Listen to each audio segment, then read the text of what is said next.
Everyone knows America doesn't care about football. The rest of the world is obsessed. Billions watch, entire countries stop, and America, the story goes, just never got it. Too slow, too few goals, too foreign. There's only one problem with that story. It's wrong.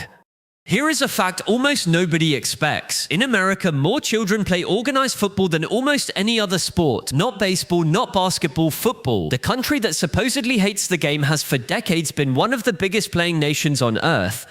So Americans don't hate football, they grow up playing it. They just don't watch it. And that single strange gap, a nation that plays a sport but won't watch it, is the whole mystery. Because the reason isn't taste, it isn't attention spans, it isn't goals, it was never about the game. And to see just how strange this gap really is, let me tell you about the greatest day in the history of American football. A day so improbable, so perfect that in any other country it would have changed everything. And in America, almost no one noticed. The year is 1950, the World Cup in Brazil. England are there for the first time, the inventors of the game, the self-proclaimed kings of football, a team of seasoned professionals who had won 23 of their last 30 matches. They are among the favorites to win the entire tournament. And then there's the United States. A team thrown together at the last minute, not professionals, a collection of part-time players with day jobs, a dishwasher, 2 mailmen, a teacher, a man who dug graves for a living. They had lost their last 7 international matches. One English writer called them a band of no-hopers. Nobody gave them a prayer. The two teams met in a small mining city called Belo Horizonte, and what happened there is still, 3/4 of a century later, considered one of the greatest upsets in the history of sport. The United States beat England, 1-0. A dishwasher's header, a man named Joe Gaines, who wasn't even a citizen yet, flew past the English goalkeeper, and a team of amateurs took down the inventors of the game on the world's biggest stage. When the score came over the wires in London, editors assumed it was a typo. They printed it as 10-1 to England, because 1-0 to America was simply impossible. It was the perfect story. David beats Goliath, mailmen humble kings, the kind of fairy tale a country builds a legend around for 100 years. So how did America react? It didn't. There was exactly one American journalist at that World Cup, one. A reporter named Dent McSkimming who had to pay his own way to Brazil because his newspaper refused to send him. He'd taken time off work, used his own money just to be there. And when the greatest result in American football history actually happened, most newspapers back home didn't even print it. Some ran a tiny wire report, many ran nothing at all. A historian put it perfectly. He said that in another universe, one with the internet, that result might have been the very thing that dragged the sport out of the shadows and into the national consciousness. But the papers didn't pick it up, and so it had, in his words, zero impact, none, on anything. Sit with that. The single greatest thing that could possibly happen to a sport, beating the best in the world against all odds, happened. And it changed nothing. The United States wouldn't even return to a World Cup for 40 years. If even a miracle couldn't make America watch football, then the thing keeping it away was never about how good the football was. It was never about the game. So what was it? To find the real answer, you have to go back even further, to a moment when football in America wasn't dead at all. In the late 1800s, it was alive, it was spreading, but it was spreading among a very specific group of people. Immigrants, factory workers, the working class arriving from Europe who brought the game with them in their luggage, and that's where the first quiet thing happened. Because in the eyes of wealthy Americans, the people who shaped what counted as respectable, football picked up an image, a foreign image, a working class image. It became the immigrants' game. Meanwhile, another sport was being crowned. Baseball was becoming the national pastime, and newer arrivals, desperate to be seen as truly American, gravitated toward it. Playing baseball was a way of belonging. Playing football marked you as an outsider. In fact, by the time a second American soccer league formed, the team names had stopped being neutral and started openly announcing their heritage. The Scots, the immigrants' clubs, communities playing among themselves, walled off from the mainstream. So before the 20th century had even properly begun, football already carried a label that had nothing to do with how it was played. It was never about the game. Then came the decision that quietly sealed everything, and it happened in schools.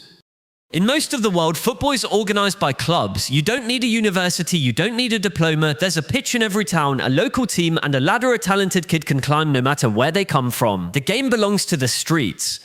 But America built its sport somewhere else entirely. In the early 20th century, organized youth sport in the United States was handed to high schools and colleges. If you wanted to play seriously, to be coached, to be seen, you went through the education system. Think about how strange that is. In the rest of the world, a poor kid with no schooling and a worn-out ball could still become a legend because the path ran through the local club, not the classroom. In America, the path ran through the campus. Talent wasn't enough. You needed to be inside the institution. And here is where the trap closed, because those same immigrant families, the ones who actually knew and loved football, were often the least likely to go to college. So the sport they brought never made it into the institutions that now controlled American athletics. The people with the most football in their blood were standing outside the very buildings where American sport was being decided. The schools had to offer something, and so they leaned into games that were growing up right there on campus: gridiron football, basketball, volleyball. Homegrown sports built into the American system from the very beginning. Football was left outside the building, played in parks, played by immigrants, but locked out of the one structure that turned a sport into a national institution. It was never about the game. Now you might think, surely at some point someone tried to fix this. Someone with money, someone who could just buy football its way into America. And someone did. This is where the story takes its strangest turn. In the 1970s, a new American league was born, and it had an audacious idea. If America won't fall in love with its own players, buy them the greatest players on earth. And they did. They signed Pelé, the most famous footballer who has ever lived, the man who'd won 3 World Cups, to play in New York. They brought in Franz Beckenbauer, George Best, Bobby Moore, legends walking across American pitches, and for a moment it worked. The New York Cosmos became a phenomenon, 40,000 people more pouring into the stadium to watch Pelé. It looked finally like the wall was breaking, like America had found the shortcut, and then it collapsed.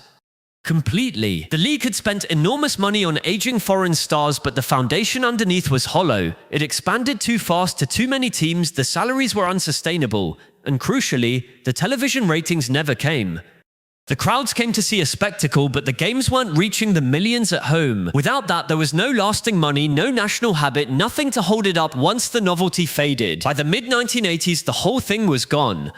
Pelé had come and gone, and American football was right back where it started. They had bought the greatest player alive, and it still wasn't enough, because the missing piece was never the talent on the pitch. It was never about the game. And now we arrive at the piece that truly explains it. The piece almost everyone misses: television. Think about what a sport needs to capture a country. People have to see it. The greatest players, the biggest matches, beamed into living rooms until the game becomes part of the furniture of a culture. That is how a sport stops being something you play and becomes something you love. And football had a problem made of math. Football has no timeouts. It runs for 45 minutes without stopping, then 45 more. One break in the middle. And American television didn't run on drama or beauty. It ran on advertising, on commercial breaks, on constant little pauses where a company could sell you a car or a beer. A sport with no stoppages was a sport with nowhere to put the ads, which meant no advertising money. Which meant no reason to broadcast it. American producers were so baffled they tried cutting to commercials anyway, right over the live action, before finally giving up and pointing their cameras at the homegrown sports that paid the bills. And notice what those homegrown sports had in common.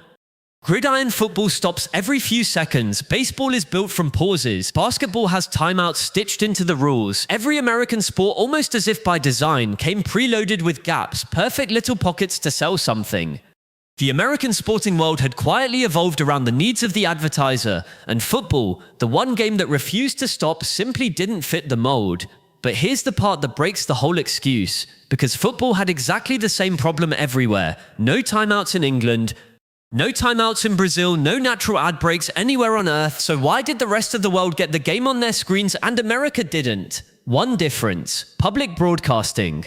In country after country, there were television channels that didn't live or die on advertising. Channels funded by the public, by the government, whose job was simply to show the nation what mattered. And they showed football. Ad breaks or not, the games went out into millions of homes year after year until the sport was woven into the fabric of the country. America had almost none of that. Its airwaves were ruled by advertising from the start. And a sport that couldn't sell ad breaks was a sport that quietly was never allowed on the screen. So the children kept playing, in the parks, in the suburbs, in their millions, but they grew up never seeing the best version of the thing they played. No heroes on television, no Saturday ritual, no window into the global game. They played football all morning, then went inside and watched the sports that were allowed on the screen. You can't fall in love with something you're never shown. It was never about the game. And this is the loop that trapped American football for a century. Was it unpopular because it was never on television, or was it never on television because it was unpopular? Around and around, a sport too foreign to broadcast, kept foreign by never being broadcast, the snake eating its own tail, not a question of taste, a machine.